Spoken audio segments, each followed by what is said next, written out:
I have a friend, her clients are primarily enterprise. She's has a content marketing agency. I always joke with her because in person, like we're super fun, like we're stupid together. But on LinkedIn, she's the most clean cut person I know.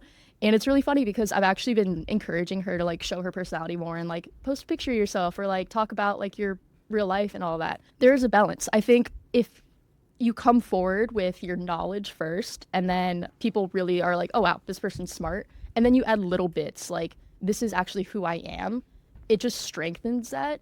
And so because there's going to be 100 other people on LinkedIn that are just as smart as you and they're making the same content, they're posting the same thing, but then your differentiator is going to be your personality. So for me, like just starting out Correct's content in the past few months, and I don't think I'm the best video editor on LinkedIn. I don't think I'm the best video creator, but it's I do. my personality. Oh, thank you. But I truly think it's my personality and like the network I've built, and people trust me because of my personality.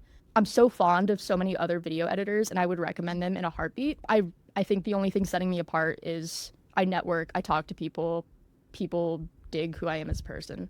This is kind of a broad question, but like, how do you decide which parts of your life and personality to kind of bring into your content? This is a tough one. This is like a DEI question. I threw you a curveball. Yeah. So for me, like if we're gonna get deep here, like I think it's so important as someone that is comfortable in who I am to show that as much as feels possible or comfortable or natural. For a long time, or even now, I don't see anybody that looks like me that's successful, I guess. Not to say that nobody that looks like me is successful. It's just people with my background aren't always given the best chances. I have immigrant parents, I'm queer. I feel like talking about all those hardships is so important to get people to understand, I guess, why I do what I do and why I work the way I work or how I work the way I work. I think about that often with my content too. Also, immigrant parents, also don't see a lot of people that look like me, also queer. It almost feels like a privilege in a sense to be one, comfortable in my skin, and two, in a position professionally where I like can be more open than other people in my position might be, if that makes sense. Not that I anybody's don't know. required like to share. Yeah, like with your experience of having immigrant parents, I assume you're probably told oftentimes to almost hide your personality so that you can blend in and get that job, right? A lot Like, of code so switching.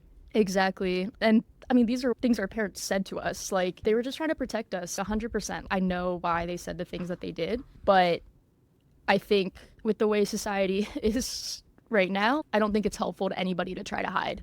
I understand hiding for safety reasons, like, don't get me wrong, but if I'm able to, I want to tell that side of it as much as possible. I agree with that, especially if you feel, I feel like this is woo woo, but like if you feel called to share, Yeah, it's, yeah. I think it's almost unhealthy to then not, like you're like closing off this piece to yourself. And to your point, obviously, if there are safety concerns or if you're just not comfortable with it, that's a different conversation. But I, all that to say, I agree with you.